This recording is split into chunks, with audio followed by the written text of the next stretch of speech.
Hi to everyone, welcome back to Sweety SS blog. ఈరోజు వచ్చేసి kitchen tips 7 ఉన్నాయండి. రాబోయే వరలక్ష్మి వ్రతానికి చాలా మంచిగా ఉపయోగపడే టిప్స్ అయితే ఉన్నాయండి. వీడియోని అయితే స్కిప్ చేయకుండా చూడండి. కోల్గేట్ పేస్ట్ ఖాళీ డబ్బాకు డబల్ ప్లాస్టర్ పెట్టి చూడండి, చూస్తే షాక్ అవుతారు. ప్రతి మహిళ రోజు పడే టెన్షన్ మొత్తం పోతుంది. ఈ వీడియోని అయితే స్కిప్ చేయకుండా పూర్తిగా చూడండి, మీ పని అయితే ఇట్టే సులభం అయిపోతుంది. మన ఛానల్లో చాలా రకాల టిప్స్ ఉన్నాయి, అవి కూడా చూసేయండి, మీకు చాలా బాగా హెల్ప్ అవుతాయి. ఎవరైనా ఫస్ట్ టైం వీడియో చూసినైతే ప్లీజ్ తప్పకుండా లైక్ చేయండి. లైక్ చేయట్లేదు, వీడియో చూస్తున్నారు కానీ. అదేవిధంగా సబ్స్క్రైబ్ చేయని వాళ్ళు ప్లీజ్ సబ్స్క్రైబ్ చేసి ఛానల్కి అయితే సపోర్ట్ చేయండి. చలో వీడియోలోకి వెళ్ళిపోదాము. ఫస్ట్ టిప్ వచ్చేసి అయితే ఇలాంటి బ్లౌజ్ పీసులు ఉంటాయి కదండి. మామూలుగా అయితే మనం ఏం చేస్తాము, ఇప్పుడు వరలక్ష్మి వ్రతం రాబోతుంది కదా, అందరూ కలశం పెట్టుకుంటారు. ఆనవాయితీ ఉన్న వాళ్ళే పెట్టుకుంటారు కదా. అయితే పెట్టుకునే వాళ్ళు పైన బ్లౌజ్ పీస్ని అయితే తప్పకుండా పెడతారు కదండి. అయితే అలాంటి వాళ్ళు ఇలా కొంచెం డెకరేషన్ చేసి పెట్టండి, చూడడానికి చాలా బాగుంటుంది. చూడండి, ఇలా వీడియోలో చూపిస్తున్నట్టుగా జస్ట్ ఇలా ఫోల్డింగ్ చేసేసి ఇక్కడ ఏం చేయండి అంటే రబ్బర్ బ్యాండ్ అయితే పెట్టేయాలి. గట్టిగా ఇలా ముడేసినట్టు మనం చుట్టేస్తే ఏంటంటే చక్కగా కనిపిస్తుంది అన్నట్టు. చూడండి, లేయర్ లాగా ఎంత బాగా కనిపిస్తుంది చూసారా. ఇలా చుట్టేసిన తర్వాత మామూలుగా మనము ఫోల్డింగ్ చేసుకుంటాం కదండి, అంటే మనము కలశం మీద పెట్టడానికైతే బ్లౌజ్ పీస్ని మడత పెడతారు చూడండి, అలా ఇలా ఫోల్డింగ్ చేసేసుకుంటే నీట్గా కనిపిస్తుంది అన్నట్టు. ఇలా చూపించినట్టయితే మీరు ట్రై చేయండి.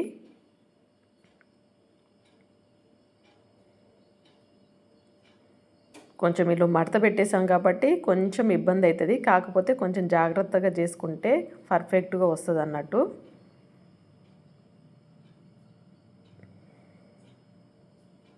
చూడండి, ఇలా వచ్చేసిన తర్వాత ఇప్పుడు మనమైతే కలశం పెట్టుకుంటాం కదా. చూడండి, ఇలా పెట్టేశాను నేను.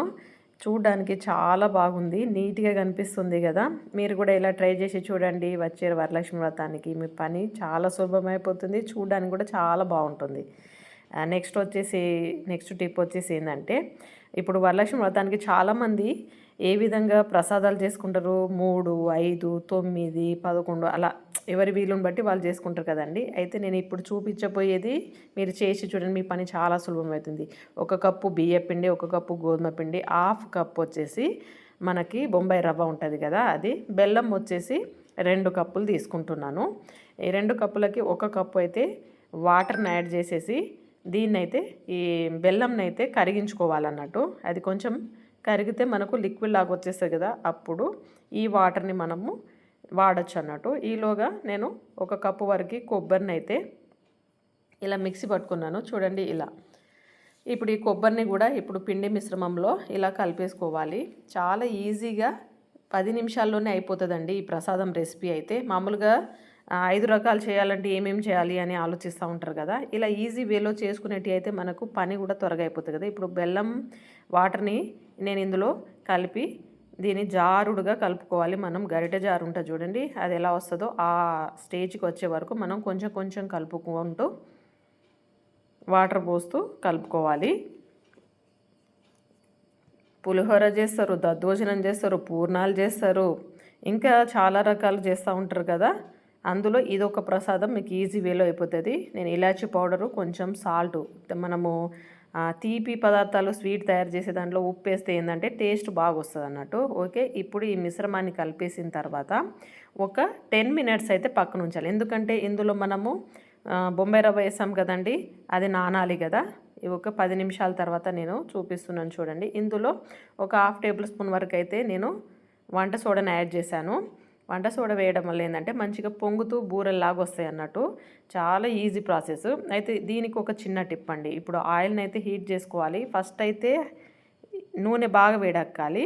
ఇందులో నేను చిన్న మూతనైతే పెడుతున్నాను, ఎందుకంటే కరెక్ట్ చాలామందికి షేప్ రాదండి. చూడండి, ఇది జారుడుగా ఉంటుంది కాబట్టి డైరెక్ట్ పోస్తే ఏంటంటే మొత్తం స్ప్రెడ్ అయిపోతుంది. అలా కాకుండా ఇలా చిన్న మూతను కనుక పెట్టేసి అందులో పెడితే కరెక్ట్ రౌండ్ షేప్లో అంతే వస్తుంది అన్నట్టు. మనకు ఈజీ అయిపోతుంది. కొంచెం ఇలా వేగిపోయిన తర్వాత దాన్ని బయటికి తీసేసి తిరిగేస్తే సరిపోతుంది అన్నట్టు. చాలా ఈజీగా మనకు 10 నిమిషాల్లోనే బూరెల రెసిపీ రెడీ అయిపోతుంది అన్నట్టు. మీరు బూరెలు అంటారా ఇంకేమంటారో మీ ఇష్టం అండి. నేనైతే బూరెలనే చెప్తున్నాను. ఎందుకంటే ఈజీ ప్రాసెస్లో మనకి సేమ్ మనకు అరిసెల టేస్ట్ ఎట్లుంటాయో అట్లుంటుంది అన్నట్టు. 10 నిమిషాలు. మళ్ళీ ఇదేంటంటే సాఫ్ట్గా వస్తుంది, గట్టిగా కూడా ఉండదు. బియ్యపిండి వేసాము కదా గట్టిగా ఉంటాయేమో అని అనుకుంటారేమో, కానీ అలా రాదండి. చాలా సాఫ్ట్గా వస్తుంది. మీకు చూపిస్తాను చూడండి. ఇలా అన్నీ ఇలా చేసేసుకోవాలి. ఇలా మూతలో వేయడం వల్ల చూడండి షేప్ కూడా చక్కగా రౌండ్గా వస్తుంది అన్నట్టు. చాలా ఈజీ ప్రాసెస్లో చేసేయచ్చు అన్నట్టు. 10 నిమిషాల్లో మనకైతే స్వీట్ రెసిపీ రెడీ అయిపోతుంది. అంటే మనకు అమ్మవారికి నివేదించడానికైతే మీరు ఏ రకమైన ప్రసాద రెసిపీలు చేసినా అందులో ఇదొకటి కూడా పెట్టేసుకోండి. చాలా త్వరగా అయిపోతుంది అన్నట్టు. ఈజీ ప్రాసెస్లో కొంచెం మనకు మార్నింగ్ అవర్ చేయడం చాలా టైం పట్టుకుంటుంది కదా. చూడండి నేను ఇలా చేసేసాను. ఎంత సాఫ్ట్గా ఉన్నదో, అసలు గట్టిగా లేనే లేదండి. చాలా టేస్టీగా అయితే సూపర్గా వచ్చింది అన్నట్టు.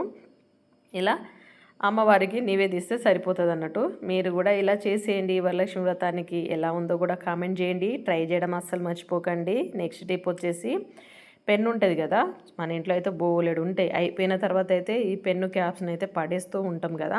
పిల్లలు వాడుతూనే ఉంటారు, పడేస్తూనే ఉంటాం. కాకపోతే అలా పడేయకుంటే ఏం చేయండి అంటే డబుల్ ప్లాస్టర్ తీసుకొని ఈ పెన్ను క్యాప్ ఉంటుంది చూడండి, దీనికైతే ఇలా పెట్టేసేయండి. ఇప్పుడు దీన్ని తీసుకెళ్ళి ఏం చేయండి అంటే గోడకు అంటించేసేయండి. మనకి రోజు ఎర్లీ మార్నింగ్ ఆఫీస్కి వెళ్ళే వాళ్ళు, లేకపోతే బయట పనికి వెళ్ళేటప్పుడు మన కీస్ అయితే ఎక్కడ పడితే అక్కడ పెట్టేస్తూ ఉంటాం కదా. మనకు కీస్ పెట్టుకోవడానికి ఏమైనా హ్యాంగింగ్స్ ఏమి లేనప్పుడు ఏం చేయండి అంటే ఇలా పెన్ను క్యాప్ని ఇలా గోడకు పెట్టేసి మనకి రోజు బయటికి వెళ్ళే ముందు కనిపించే ప్లేస్లో కనుక ఇలా పెట్టేసుకున్నాం అనుకోండి. చూడండి ఇలా కీస్ని అయితే ఇలా పెట్టేసుకున్న తర్వాత మనకు అవసరం ఉన్నప్పుడు తీయచ్చు, మళ్ళీ పెట్టేయచ్చు అన్నట్టు. ఇలా పెట్టేసుకుంటే మనకి టైం సేవ్ అవుతుంది. ఎక్కడ పెట్టాము అని మర్చిపోయే పరిస్థితి లేకుండా ఈజీగా అయిపోతుంది కదా. ఇలా పెట్టుకొని చూడండి, మీకు చక్కగా హెల్ప్ అవుతుంది. నెక్స్ట్ టిప్ వచ్చేసి కింద వచ్చేసి మెయిన్ బ్లౌజ్ పీసు, పైన లైనింగ్, ఆ పైన వచ్చేసి ఇలా కట్ వర్క్ తోటి మామూలుగా ఇప్పుడు అందరు నెక్ డిజైన్ చేసుకుంటున్నారు కదండి, స్కాలప్ నెక్ అనేసి. దాన్ని ఎలా కుట్టాలా అనేసి చాలామంది కొంచెం ఇబ్బంది పడిపోతూ ఉంటారు. చూడండి నేను వీడియోలో చూపిస్తున్నట్టుగా మీకు చాలా షార్ట్గా చూపిస్తాను చూడండి. ఇలా కొంచెం కొంచెం అంటే మిషన్ని మెల్లమెల్లగా తొక్కుతూ కనుక ఇలా ట్రై చేశారనుకోండి కరెక్ట్ షేప్ అనేది వస్తుంది అన్నట్టు. స్లోగానే చేయాలండి, అట్లా అయితేనే మనకి కట్ వర్క్ అనేది పర్ఫెక్ట్గా వస్తుంది. మనము స్పీడ్గా తొక్కామనుకోండి, అంటే మామూలుగా మోటార్ తొక్కేటోళ్ళు అయితే పరిగెడితేనే ఉంటుంది. మామూలుగా తొక్కే వాళ్ళకైతేనేమో కొంచెం స్లోగా కాలు ఆపుతూ ఉంటారు. కాకపోతే ఇదేంటంటే మనము మోటార్ తోటి మిషన్ నడిపేటోళ్ళకైతే కొంచెం మెల్లమెల్లగా ఇలా జరుపుకుంటూ మనం ట్రై చేస్తే పర్ఫెక్ట్గా వస్తుంది అన్నట్టు. చూడండి కొంచెం సర్దుకుంటూ అటు ఇటు గుండు పిన్నులు పెట్టేసుకొని ఇలా మెల్లమెల్లగా స్టిచ్ చేసామనుకోండి పర్ఫెక్ట్గా వస్తుంది అన్నట్టు. నెక్ డిజైన్ అండి. మామూలుగా అయితే బ్లౌజ్లకి ఫస్టే నెక్ కట్ చేయకుండా ఓన్లీ ఆమ్ లూజు ప్లస్ కరెక్ట్ కొలత కట్ చేసేసుకొని ఇలా ఎక్స్ట్రా ఉన్న భాగాన్ని అయితే కట్ చేసేసుకున్న తర్వాత నేను కింద నడుము పట్టికి కూడా వేస్తున్నాను చూడండి. చాలామంది కింద నడుము భాగంలో కూడా ఇలా పెట్టుకుంటారు కదా, కొంచెం అలా కరువులాగా వచ్చేటట్టు ఆ భాగాన్ని కూడా చూపిస్తున్నాను. ఎప్పుడైనా సరే మెయిన్ క్లాత్ కింద ఉండాలి, లైనింగ్ పైన ఉండాలి. ఆ పైన ఇది బకరం క్లాత్ అండి. బకరం క్లాత్ మీద మనం ఇలా డిజైన్ చేసేసుకొని మార్కింగ్ చేసుకున్న తర్వాత మనం ఇలా కుట్టుకోవాలన్నట్టు. అలా అయితేనే మనకి పర్ఫెక్ట్ వస్తుంది. డైరెక్ట్ కట్ చేసి వేస్తే ఏంటంటే మనకి కరెక్ట్ రాదండి, నెక్ షేప్ అనేది మారిపోతుంది. ఆ కరెక్ట్ కట్ వర్క్ డిజైన్ అనేది రాదన్నట్టు. చూడండి ఇలా వచ్చేసిన తర్వాత ఇప్పుడు ఎక్స్ట్రా దాన్ని కట్ చేసేసి ఇప్పుడు చూడండి ఓన్లీ బకరంని అయితే ఒక 1/2 ఇంచు అలా వదిలేసి కట్ చేసుకోవాలి. అట్లయితే మనకి నెక్ డిజైన్ అనేది వస్తుంది. చూడండి కట్ చేస్తున్నాను, చూసారా పర్ఫెక్ట్గా వస్తుంది అన్నట్టు. ఇలా మరీ దగ్గరికి కట్ చేయొద్దండి, కొంచెం 1/2 ఇంచ్ అంతా వదిలేస్తే మనకు కొంచెం ఇలా టక్స్ లాగా పెట్టేసుకొని మధ్యలో కార్నర్ కాడ కొంచెం కట్ చేసేసుకుంటే అది టర్న్ చేసేటప్పుడు పర్ఫెక్ట్గా వస్తుంది అన్నట్టు. చూడండి ఇలా అదేవిధంగా నడుము దగ్గర కూడా సేమ్ ఇలానే కట్ చేసుకోవాలి. ఎక్స్ట్రా ఉన్నది కట్ చేసుకొని ఇప్పుడు ఏం చేద్దామంటే తిప్పేస్తున్నాను. ఇప్పుడు ఇలా తిప్పిన తర్వాత చూడండి మనం జస్ట్ ఒక ఫింగర్ తోటి ఇలా పైకి లోపలికి అనేసి ఇలా నెట్టేస్తే మనకి ఆ షేప్ అనేది వస్తుంది. చూసారా ఇలా కొంచెం కార్నర్ కాడ కొంచెం ఇలా గట్టిగా పెట్టేస్తే చూడండి పర్ఫెక్ట్గా వచ్చేది. కింద నడుము భాగం అండి ఇది. ఇప్పుడు నెక్ చూస్తున్నాను చూడండి. చాలా ఈజీ అండి, కొంచెం ఓపిక ఉండాలి. బయట స్టిచ్ చేపిస్తే మా సైడ్ అయితే 350 తీసుకుంటున్నారు. మీ సైడ్ ఎంత ఉందో తెలియదు. చూడండి నెక్ ఎంత బాగా వచ్చిందో చూసారా. ఇలా స్టిచ్ చేసి చూడండి, ఈజీగా వచ్చేస్తుంది. నెక్స్ట్ టిప్ వచ్చేసి, ఇప్పుడు వరలక్ష్మి వ్రతానికైతే అందరూ ఏం చేస్తారండి, తాంబూలం అయితే ఇస్తారు కదా. ఒక బ్లౌజ్ పీసు, 2 తమలపాకులు, ఖర్జూరాలు, శనగలు, రూపాయి బిళ్ళ, అదేవిధంగా గాజులు, ఇవన్నీ అయితే తాంబూలంలో అయితే పెట్టి ఇస్తారు కదా. పువ్వులు కూడా పెట్టిస్తారు కదా. ఇప్పుడు ఇలా అన్నీ పెట్టేసేటప్పుడు మనం డైరెక్ట్ ఇలా పెట్టేయకుండా ఏం చేయండి అంటే, ఇలా బ్లౌజ్ పీస్ని జస్ట్ రైట్ సైడ్ది మధ్యలోకి ఇలా ఫోల్డ్ చేసేసి లెఫ్ట్ సైడ్ని లోపలికి జొప్పించేసేయండి. ఇలా పెట్టేసిన తర్వాత మనకి ఒక బ్యాగ్ లాగా రెడీ అయిపోతుంది. చూసారా, చూడండి. ఇప్పుడు ఇలా ప్లేస్ వచ్చింది కదా. ఇప్పుడు ఇందులో మనం చక్కగా పెట్టేయాలనుకున్న ఐటమ్స్ అన్నీ ఇలా పెట్టేసి మనం అందించామనుకోండి, అందులో పర్ఫెక్ట్గా ఉంటాయి అన్నట్టు. అన్నీ బయటకు కనబడకుండా మంచిగా ఇలా సర్దేసి మనము ఒక ప్లేట్లో పెట్టి ఇచ్చేసామనుకోండి, తాంబూలం అయితే రెడీ అయిపోతుంది. ఇప్పుడు వరలక్ష్మి వ్రతానికి మీరు కూడా ఇలా ట్రై చేసి ఇవ్వండి, పర్ఫెక్ట్ ఉంటుంది. నెక్స్ట్ టిప్ వచ్చేసి, ఆది బ్లౌజ్ తోటి నేను వచ్చేసి ఫస్ట్ 1/2 ఇంచ్ అయితే కరెక్ట్ మార్కింగ్ చేసుకుంటున్నాను ఖర్చు కోసము. ఆది బ్లౌజ్ తోటి స్ట్రేట్ కట్ పీసును, బ్లౌజ్ ఏంటంటే కాలర్ నెక్కుది కట్ చేస్తున్నాను. 14.5 ఉందండి, అయితే 15 తీసుకుంటున్నాను పొడవు లెంత్ వచ్చేసి. అయితే కాలర్ నెక్ మనం కట్ చేయాలంటే తప్పకుండా స్ట్రేటే తీసుకోవాలంటే ఫ్రంట్ది బ్యాక్ది. ఇప్పుడు 15 తీసేసుకున్నాను. పొడవు వచ్చేసి 15 అండి. షోల్డర్ వచ్చేసి కింద నడుము భాగము మనకి ఎక్కడైతే ఖర్చు ఉందో అక్కడ మార్కింగ్ చేసేసుకొని 1 ఇంచ్ ఎక్స్ట్రా తీసేసుకొని మళ్ళీ 2 ఇంచులు ఎక్స్ట్రా తీసుకోవాలి, మనకు ఖర్చుకి సరిపోతుంది అన్నట్టు. ఓకే, ఇలా మార్కింగ్ చేసేసుకున్న తర్వాత పైన వచ్చేసి ఏంటంటే షోల్డర్ తీసుకోవాలి. షోల్డర్ వచ్చేసి ఏంటంటే ఆది బ్లౌజ్కి ఎంత ఉన్నది, 7 ఉందండి. నేను 7 అయితే మార్క్ చేసుకుంటున్నాను. అదేవిధంగా మనం ఎప్పుడైనా సరే కాలర్ నెక్ కానీ లేకపోతే హై నెక్ బ్లౌజులు ఏది కుట్టినా కూడా మనం షోల్డర్ ఎంత తీసుకుంటున్నామో ఆర్మ్ డౌన్ కూడా సేమ్ అంతే తీసుకోవాలి. పైన 7 తీసుకున్నాం కాబట్టి కింద ఆర్మ్ డౌన్ కూడా 7 తీసుకుంటున్నాను. మళ్ళీ కింద కూడా కరెక్ట్గా 7 ఉందా లేదా కూడా కరెక్ట్ చూసుకోవాలి. దీన్ని స్కేల్ తోటి ఇలా లైన్ గీసేయాలి. ఓకే, ఇలా గీసేసిన తర్వాత ఎల్ షేప్లో అయితే ఇలా మార్క్ చేసేసుకోండి. తర్వాత ఏం చేయాలండి, మనము కార్నర్కి 1 ఇంచ్ వరకు అయితే ఇలా లోతు తీయడానికి మార్కింగ్ చేసుకోవాలి. అదేవిధంగా ఇది వచ్చేసి ఏంటంటే చెస్ట్ లూజ్ అండి. మామూలుగా మనకు ఆర్మ్ డౌన్ లూజ్ ఎంత ఉందంటే 8.5 ఉంది. 8.5కి ఇలా మార్కింగ్ చేసుకోవాలి. ఆర్మ్ లూజ్ 8.5 ఉందండి. ఓకే, దీని నుంచి స్ట్రైట్గా ఇలా లైన్ గీసుకొని 2 ఇంచులు ఎక్స్ట్రా తీసేసుకుంటున్నాను. ఇక్కడ ఒక 1/2 ఇంచు పైకి ఇలా కట్ చేసుకోవాలి. ఇలా రౌండ్ షేప్ ఇవ్వకూడదు, ఎప్పుడైనా సరే స్ట్రైట్గానే కొంచెం కట్ చేసుకోవాలి. రౌండ్ షేప్ ఇస్తే మళ్ళీ పాడవుతుంది. ఓకే, ఇప్పుడు 1 ఇంచు మాత్రమే నేను పైన కాలర్ కోసం అనేసి తీసుకుంటాను. షోల్డర్ వచ్చేసి 4.5 తీసుకుంటున్నాను. చూడండి, ఎందుకంటే ఎక్కువ తీసుకున్నాం అనుకోండి నెక్ మనము కాలరు జోడించేటప్పుడు అంత బాగా కనబడదు. ఓకే, ఇప్పుడు అన్నీ మార్కింగ్ చేసేసుకున్నాం కదా. ఇక్కడ వచ్చేసి టక్స్ కోసం అనేసి మధ్యలో ఇలా మార్కింగ్ చేసేసుకొని కట్ చేసేస్తున్నాను. మొత్తం బ్యాక్ పార్ట్ అయితే కంప్లీట్ అయిపోయింది. ఇప్పుడు బ్యాక్ పార్ట్ను పెట్టేసుకొని మనము ఫ్రంట్ పార్ట్ను కూడా మనం మార్కింగ్ చేసేసుకుందాము. సేమ్ యాజ్ ఇట్ ఈజ్గా మనము ఫ్రంట్ పార్ట్ తీసుకోవాలంటే ఒక 1/2 ఇంచ్ తగ్గించుకొని పెట్టుకోవాలండి. అలా అయితే మనకి కరెక్ట్ వస్తుంది అన్నట్టు. ఓకే, ఇప్పుడు సేమ్ ఎంత అయితే పెట్టుకున్నామో బ్యాక్ది అలానే పెట్టేసుకొని మనము షోల్డర్ సేమ్ పెట్టేసుకోవాలి, ఆర్మ్ డౌన్ సేమ్ పెట్టేసుకోవాలి. కాకపోతే ఫ్రంట్ది ఆర్మ్ లూజ్ మనము తీసేటప్పుడు ఒక 1/2 ఇంచ్ అనేది కొంచెం లోతు తీయాలి కదా. అలా ఇలా మార్కింగ్ చేసేసిన తర్వాత ఒక 1/2 ఇంచ్ అయితే చూడండి, మనం 1 ఇంచ్ తీసుకున్నాం కదా, ఇప్పుడు 1/2 ఇంచ్ ఇలా తీసేసుకుంటున్నాను. నెక్స్ట్ నెక్ వచ్చేసి ఆది బ్లౌజ్ ఎంత ఉంటుందో అంత పెట్టేసుకుంటే సరిపోతుంది.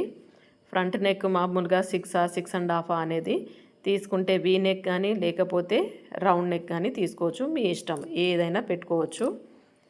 ఇలా పెట్టేసిన తర్వాత అపెక్స్ కూడా పెట్టుకోవాలి కదండి. 13.5 ఉంది, యాక్చువల్ 13 ఉంది.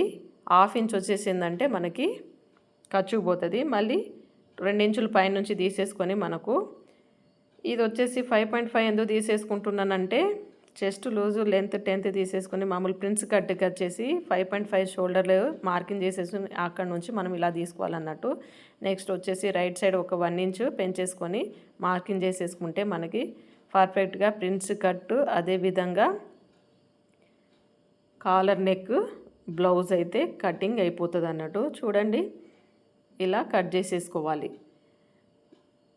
ప్రిన్స్ కట్ తీసుకునేటప్పుడు తప్పకుండా చెస్ట్ పొడుగునైతే తీసేసుకోవాలన్నట్టు. చెస్ట్ లెంత్ ఉంటుంది కదా, అలా తీసేసుకొని పాయింట్కి పెట్టేసుకుంటే సరిపోతుంది. నెక్స్ట్ వచ్చేసి ఇక్కడ నేను సేఫ్ పట్టీల కోసం అనేసి ఇలా ఫోల్డింగ్ చేసేసుకున్నాను. డబుల్ క్లాత్ని బ్యాక్ పార్ట్ను పెట్టేసుకొని 1 ఇంచ్ ఎక్స్ట్రా తీసేసుకుంటే మనకు సేఫ్ పట్టి ఇటు 3 ఇంచులు, మధ్యలో 2.5 ఇంచులు, మళ్ళీ అటు 3 ఇంచులు అండి. ఇలా తీసేసుకుంటే మనకు పర్ఫెక్ట్గా సేఫ్ పట్టి అయితే వచ్చేస్తుంది అన్నట్టు. 3.5 తీసుకోవచ్చు, లేకపోతే 3 అన్న తీసుకోవచ్చు. మ్యాక్సిమం అయితే 3.5, మధ్యలోకి 2.5, మళ్ళీ లెఫ్ట్కి 3 తీసుకుంటే సరిపోతుంది. చూడండి, మెయిన్ క్లాత్ మీద ఇలా పరిచేసి పర్ఫెక్ట్గా మనం స్ట్రేట్ తీసుకుంటున్నాను, నేను క్రాస్ తీసుకోవట్లేదు. ఎప్పుడైనా సరే మనం హై నెక్ కానీ లేకపోతే ఈ కాలర్ నెక్కులు కట్ చేసేటప్పుడు స్ట్రేటే తీసుకోవాలి. నెక్స్ట్ నీకు హ్యాండ్ నేను కట్ చేసి చూపిస్తున్నాను. 10.5 తీసేసుకుంటున్నాను. డౌన్ వచ్చేసి 3 ఇంచ్ అండి మార్కింగ్. 8.5 వచ్చేసి మనకు చెస్ట్ లూజ్ వచ్చింది కదా అది, ప్లస్ ఇక్కడ 5.5 ఏమో hand loose, extra 2 inches marking చేసేసుకొని కర్వ్ తీసేస్తే మనకి హ్యాండ్ కట్ అయిపోతుంది. చూడండి, ఇలా మార్కింగ్ చేసేసుకొని మనము హ్యాండ్ కట్ చేసుకోవాలి. చాలా సింపుల్ వేలో అయితే ఇలా కటింగ్ చేసేసుకొని కుట్టుకుంటే సరిపోతుంది. నేను స్టిచ్చింగ్ మాత్రమే చూపిస్తున్నాను. ఇప్పుడు వీడియో మొత్తం పెట్టాలంటే చాలా లెంత్గా అయిపోతుంది కాబట్టి జస్ట్ కటింగ్ వరకే మీకు చూపిస్తున్నాను. ఇలా కట్ చేసుకోండి, తర్వాత నేను కటింగ్ వీడియో కూడా చూపిస్తాను. నెక్స్ట్ టిప్ వచ్చేసి కోల్గేట్ పేస్ట్ ఖాళీ డబ్బాకు డబుల్ ప్లాస్టర్ పెట్టి చూడండి, మీ పని ఇట్టే సులభం అయిపోతుంది. చూస్తే షాక్ అవుతారు. ప్రతి మహిళ రోజుపడే టెన్షన్ మొత్తం పోతుంది. ఏం చేయండి అంటే, మామూలుగా మనము కోల్గేట్ పేస్ట్ ఏంటంటే ట్యూబ్ని వాడి ఏం చేస్తామంటే ఈ డబ్బాని అయితే పడేస్తూ ఉంటాం కదా. అయితే ఈ డబ్బాని పడేయకుండా ఏం చేయండి అంటే మనకు వంట రూమ్లో అయితే చాలా బాగా హెల్ప్ అవుతుందండి. పడేయకుండా మామూలుగా దీన్ని డైరెక్ట్ ఇలా కోల్గేట్ పేస్ట్ డబ్బా కనిపిస్తుందంటే మీరు పైన ఇంకేమైనా పేపర్తో కూడా కవర్ చేయొచ్చు, ఏవైనా ఫెవికల్ పెట్టేసి దాన్ని కవర్ చేయొచ్చు. కాకపోతే నా దగ్గర ఫెవికల్ లేదు కాబట్టి మీకు డైరెక్టే చూపిస్తున్నాను. మీకు అది చూడడానికి మంచిగా అనిపిస్తలేదు అని అంటే మీరు అలా కూడా చేయొచ్చు, లేకపోతే నేను డైరెక్ట్ చూపిస్తున్నాను. చూడండి, ఇప్పుడు డబుల్ ప్లాస్టర్ ఏం చేస్తున్నాను అంటే ఈ డబ్బాకి అయితే ఇలా అంటించేస్తున్నాను. ఇప్పుడు దీన్ని అంటించేసిన తర్వాత దీన్ని ఏం చేస్తానంటే వంట రూమ్లో అయితే మనం డైలీ యూజ్ చేసేది ఏంటండి, లైటర్ని అయితే వాడుతూ ఉంటాం కదా. ఆ లైటర్ని అక్కడిక్కడ పెట్టేస్తూ ఉంటే అంత మరకలు అవుతూ ఉంటుంది, లేకపోతే మర్చిపోతూ ఉంటాం, ఎక్కడ పెట్టామో తెలియదు, పిల్లలు అక్కడిక్కడ పడేస్తూ ఉంటారు కదా. ఇలా గోడకు కనుక అంటించారనుకోండి వంట రూమ్లో, దీంట్లో కనుక మనం వాడిన తర్వాత ఈ లైటర్ని లోపల పెట్టేసుకున్నాం అనుకోండి, ఈజీగా మనకు అవసరం ఉన్నప్పుడు తీసుకోవచ్చు, పెట్టుకోవచ్చు, మనకు కనిపిస్తూ ఉంటుంది కాబట్టి చాలా ఈజీ అవుతుంది కదా. నచ్చితే please like, share, subscribe to my channel. Thank you for watching.